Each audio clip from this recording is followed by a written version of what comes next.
আমাদের সামনে mosquito bat এবং মসকিটো ব্যাটের কিছু সার্কিট রয়েছে, আপনারা দেখতেই পাচ্ছেন এই যে। তো এর আগে আমি এক ভিডিওতে মসকিটো ব্যাটের কিছু খুঁটিনাটি বিষয় নিয়ে আলোচনা করার চেষ্টা করেছি।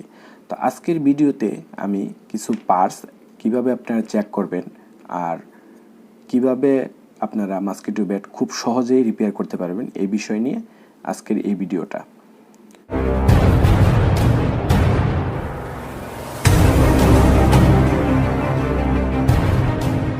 আসসালামু আলাইকুম, ইলেকট্রিক্যাল সাপোর্ট বিডি থেকে নতুন একটা সার্ভিসিং টেকনিক্যাল টিউটোরিয়ালে সবাইকে স্বাগত। আমাদের সামনে যে ব্যাটটা খোলা অবস্থায় আছে, তো এই ব্যাটটা যদি আমরা ধরি, এই ব্যাটটাতে আমরা দেখতে পারবো দুইটা সাইড, সবগুলো সার্কিটেই দুইটা সাইড। একটা হলো ব্যাটারিকে চার্জ করার জন্য একটা সাইড, আর দ্বিতীয় হলো হাই ভোল্টেজ করার জন্য আরেকটি সাইড। এই ব্যাটটাতে আমরা প্রবলেমটা বোঝার চেষ্টা করব। তো সর্বপ্রথম আমরা ব্যাটারি ভোল্টেজটাকে মেপে নিব। আমরা মাল্টিমিটারটা দেখতে পাচ্ছেন, মাল্টিমিটারটা ডিসি রেঞ্জে রেখেছি। যদি ব্যাটারিটা আমাদের ডিসি, তো আমরা প্লাসটা প্লাসে মাইনাসটা মাইনাসে ধরবো। দেখুন 4 ভোল্ট আছে, এর মানে এই ব্যাটারিটা ভালো আছে। কিন্তু এই ব্যাটারিতে কিছুক্ষণ মশা মারার পরে, একটা দুইটা মশা মারার পরে এই ব্যাটারিতে চার্জ থাকে না, এর মানে এই ব্যাটারিটা দুর্বল, এই ব্যাটারিটা চেঞ্জ করতে হবে। আর আমি আরেকটা ব্যাটারি আপনাদেরকে মেপে দেখাচ্ছি। এই ব্যাটারিটা 4 ভোল্ট দেখাচ্ছে। এই ব্যাটারিটা কিন্তু একেবারেই নতুন একটা ব্যাটারি। তো আমাদের মার্কেটে এইসব ব্যাটারি বেশি কিনতে পাওয়া যায়। এরপর আসি আমরা এই পাশে যে অ্যাক্টিভেট বাটনটা আছে, এই পুরো সার্কিটটাকে অ্যাক্টিভেট করে। এই অ্যাক্টিভেটের তিনটা পয়েন্ট থাকে। তিনটা পয়েন্টের একটা অফ পজিশন, মাঝখানেরটা মসকিটো যে নেটে আছে, এই যে নেটটা, এই নেটটাতে পাওয়ার চলে আসে। আর আরেকটা হলো এই জায়গায় যে লাইট ইন্ডিকেটর আছে, এই লাইট ইন্ডিকেটরে পাওয়ার যায়। তো অনেক সময় এই সুইচটা খারাপ হয়ে যায়। এই সুইচটা চেক কিভাবে করব আমরা মাল্টিমিটারটা কন্টিনিউটি মোডে রাখবো। তো আমরা মাল্টিমিটারটা কন্টিনিউটি মোডে রেখে, বিপ রেঞ্জে রেখে আমরা চেক করব।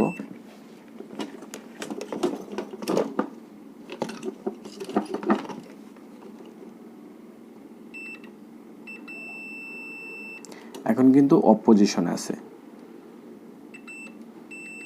এটা ঠিক আছে। আমরা এটা চেঞ্জ করব, সুইচের গার্ডটা চেঞ্জ করব আর কি।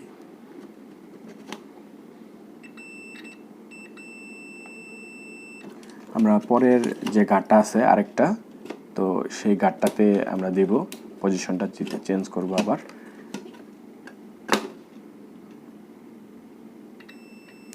তো এই অ্যাক্টিভেট বাটনটা ঠিক আছে। এখন আমরা আসি এই জায়গা থেকে। অলরেডি কিন্তু লাইটটা আমাদের জ্বলতেছে, আপনারা যদি লক্ষ্য করেন।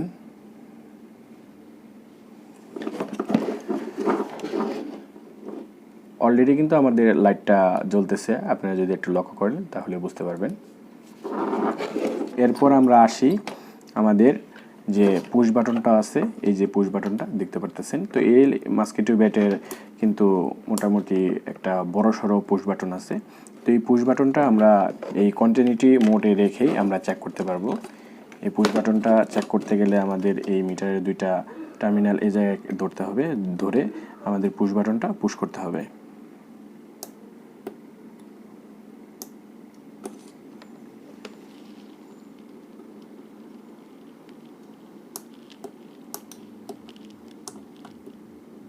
এখন আমি এই পুশ বাটনটা ধরে আমি প্রেস করতেছি, এই পুশ বাটনটা কাজ করতেছে না, এই পুশ বাটনটা কাজ করতেছে না। আমি আরেকটা সার্কিট বোর্ডে পুশ বাটনটা মেপে দেখাচ্ছি।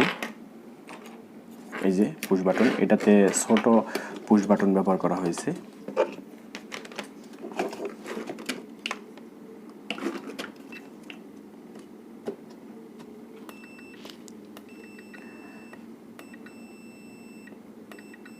আমি পুশ করার সাথে সাথে এই সুইচ বাটনটা শর্ট দেখাচ্ছে, এর মানে এই বাটনটা ঠিক আছে। এই বাটনটা, এই যে আমাদের বড় যে বাটনটা, এই বাটনটাতে প্রবলেম, যে কারণে এই বাটনটা কাজ করতেছে না, গেল। এরপর অনেক সময় ব্যাটারি চার্জে প্রবলেম হয়। আমাদের এই জায়গায় যে বুস্টার ক্যাপাসিটরটা আছে, এই ক্যাপাসিটরটা নষ্ট হয়ে যায়, ফেটে যায়, ভ্যালু কমে যায়, যে কারণে ঠিক মতন চার্জ হতে পারে না। আবার দেখা যাচ্ছে যে এই জায়গায় যে ব্রিজ রেকটিফায়ার ডায়োডটা আছে, এই ব্রিজ রেকটিফায়ার ডায়োডগুলোতেই অনেক সময় শর্ট হয়ে যায় বা ভেঙে যায় বা পুড়ে যায়, সেক্ষেত্রেও এটা চার্জে প্রবলেম হয়। চার্জে প্রবলেম হলে কিন্তু ব্যাট ঠিকমতো কাজ করবে না। এরপর আসি আমরা হাই ভোল্টেজ সেকশনে। হাই ভোল্টেজ সেকশনে এই যে ট্রানজিস্টর আছে, এই ট্রানজিস্টর বিভিন্ন মানের হয়। এই মানগুলো আমি স্ক্রিনে দিয়ে দিব, বিভিন্ন নাম্বারের হয় আর কি। এই নাম্বারগুলো আমি স্ক্রিনে দিয়ে দিব। এই ট্রানজিস্টরটা চেঞ্জ করলেও অনেক সময় এটা ঠিক হয়ে যায়। এছাড়াও আরও প্রবলেম হয়, এই যে ট্রান্সফরমার আছে, এই ট্রান্সফরমারের অনেক সময় এটার যে ভিতরে কয়েলটা আছে, এই কয়েলটা কেটে যায়। কয়েলটা কেটে গেলে এই ট্রান্সফরমারটা বাদ হয়ে যায়। বাদ হয়ে গেলে এটার কাজ করবে না। এই ট্রান্সফরমারটা চেঞ্জ করে দিলেও আমাদের এই ব্যাটটা ওকে হয়ে যায়। তো আমরা আস্তে আস্তে আগে আরও ভিডিও আসতেছে, তো ওই ভিডিওতে ট্রান্সফরমার কিভাবে বাছাই করবেন এবং কিভাবে চেক করবেন সেই ভিডিও আমি আপলোড করব। আবার দেখা যাচ্ছে যে এই জায়গায় এমওবি, তারপর এই জায়গায় আরও কিছু ডায়োড আছে এবং বুস্টার আছে। তো অনেক সময় এগুলো নষ্ট হয়ে যায়। আর বেশিরভাগ মসকিটো বেডে এই বুস্টারটা নষ্ট হয়ে যায়, এই বুস্টারটার ভ্যালু কমে যায়, নিচ দিয়ে ফেটে যায়, যে কারণে এই বুস্টারটা কাজ করতে পারে না ঠিকমতো। সেই ক্ষেত্রে এই মসকিটো বেড কাজ করে না। তো আমরা যদি এই বুস্টারটা চেঞ্জ করে দেই, সেক্ষেত্রে আমাদের ব্যাটটা ঠিক হয়ে যাবে। আর অনেক সময় লো স্পার্ক হয়। লো স্পার্ক হওয়ার কারণ হচ্ছে এই বুস্টারটা। এই বুস্টারটা যদি চেঞ্জ করে দেই, তাহলেই কিন্তু আমাদের মসকিটো ব্যাটে ঠিক হয়ে যাবে। এই বুস্টারটা যদি আপনারা না পান, এই বুস্টারের আশেপাশে যে মানটা থাকবে, সেই মান অনুযায়ী বুস্টারটা আপনারা যদি নিজেরা লাগিয়ে ফেলেন, তাহলেই কিন্তু মসকিটো ব্যাটের যে প্রবলেমটা, সেই প্রবলেমটা আপনারা নিজেরাই সলভ করতে পারবেন। এরপর আসি আমরা যে নেটটা, মসকিটো ব্যাটের নেটটা, এই নেটটা কিন্তু 3টা পার্ট। এই পাশে একটা নেট, ওই পাশে আরেকটা নেট, মাঝখানে আরেকটা নেট। তো এই জায়গায় আমরা কানেকশনগুলো দেখলে বুঝতে পারবো। এই যে দেখুন, এক কালার যে তার দুইটা থাকবে, এই এক কালার তার দুটো কিন্তু দুই পাশের নেট, এই উপরের নেট আর নিচের নেট। আর মাঝখানের যে নেটটা, এই নেটের কানেকশন একটা তার দিয়ে আসছে। সময় আমরা দেখতে পাবো যে এই মসকিটো ব্যাটের যে নেটটা শর্ট হয়ে গেছে। সেক্ষেত্রে আপনারা কি করবেন, এই যে তার আছে, মাল্টিমিটারটা কন্টিনিউটি মোডে রাখবেন। মোডে রেখে এই তারে একটা মিটারের তার ধরবেন, আর এই টার্মিনালে মিটারের আরেকটা তার ধরবেন। যদি শর্ট দেখায়, তাহলে কিন্তু এটাকে খুলে পুনরায় আবার সেট করলেই হয়ে যাবে। আর খোলার সময় লক্ষ্য করবেন, এই যে সাইডে আপনাদের আছে, অনেক সময় বাড়ি লেগে এই নেটটা এই মাঝখানে নেটের সাথে শর্ট হয়ে যায়, যে কারণে এটা শর্ট দেখায়। এই শর্টটা যদি আপনারা ছাড়িয়ে নিতে পারেন কোনোভাবে, তাহলে কিন্তু এই নেটের যে প্রবলেমটা, এই প্রবলেমটা ঠিক হয়ে যাবে। আর এই দুইটা নেট এই দুইটা তারের সাহায্যে এই সার্কিটের সাথে এক পাশে যে হাই ভোল্টেজ সেকশন আছে, সেকশনের বুস্টার ক্যাপাসিটারের কানেকশন থাকে। এই যে একটা কানেকশন, এই যে একটা কানেকশন। আর এছাড়াও আপনারা দেখতে পারবেন এই জায়গায় দুইটা রেজিস্টার দেওয়া আছে। রেজিস্টারগুলো সাধারণত অনেক মসকিটো বেটে থাকে, আবার অনেক মসকিটো বেটে থাকে না। বেশিরভাগ মসকিটো বেটেই বর্তমানে এই রেজিস্টারগুলো খুলে তারপরে আবার অন্য মানের রেজিস্টার লাগিয়ে মার্কেটে বাজারজাত করা হচ্ছে। কারণ এই রেজিস্টারগুলোর কাজ হচ্ছে, এই মসকিটো বেটে যখনই পাওয়ার আসবে, হাই ভোল্টেজ পাওয়ার আসবে, এই পাওয়ারটা যাতে বেশিক্ষণ না থাকে, শর্ট খাওয়ার সম্ভাবনা যাতে কম হয়, সে কারণে এই রেজিস্টার দুটো কাজ করে। এই রেজিস্টার দুটোর এই বেডের নেটে জমাকৃত যে কারেন্ট, অবশিষ্ট যে কারেন্ট, সেই কারেন্টটা দ্রুত এটা কমিয়ে ফেলবে। এই রেজিস্টারগুলো কমিয়ে ফেলবে। এই রেজিস্টারগুলো আপনি যদি খুলে ফেলেন, তাহলে কিন্তু কাজ করবে।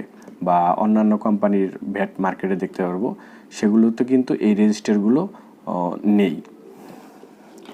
আবার কিছু কিছু ব্যাডে আপনারা দেখতে পারবেন যে এই রেজিস্টারের এই ভিতরে, মানে এই পুশ বাটনে পুশ করার সাথে সাথে ভিতরে স্পার্ক হয়। ভিতরে স্পার্ক হওয়ার একটাই কারণ, এই রেজিস্টারগুলো শর্ট হয়ে গেছে। যেহেতু হাই ভোল্টেজের কারণে এই রেজিস্টারগুলো ফেটে গেছে। এই রেজিস্টারের জায়গায় অন্য রেজিস্টার বা এই রেজিস্টার যদি নাও থাকে, তাহলেও আপনারা এই মসকিটো বেটে কাজ চালাতে পারবেন। এই রেজিস্টারগুলো খুলে ফেলে দিলে ভিতরে যে স্পার্ক হয় সেই স্পার্কটা বন্ধ হয়ে যাবে।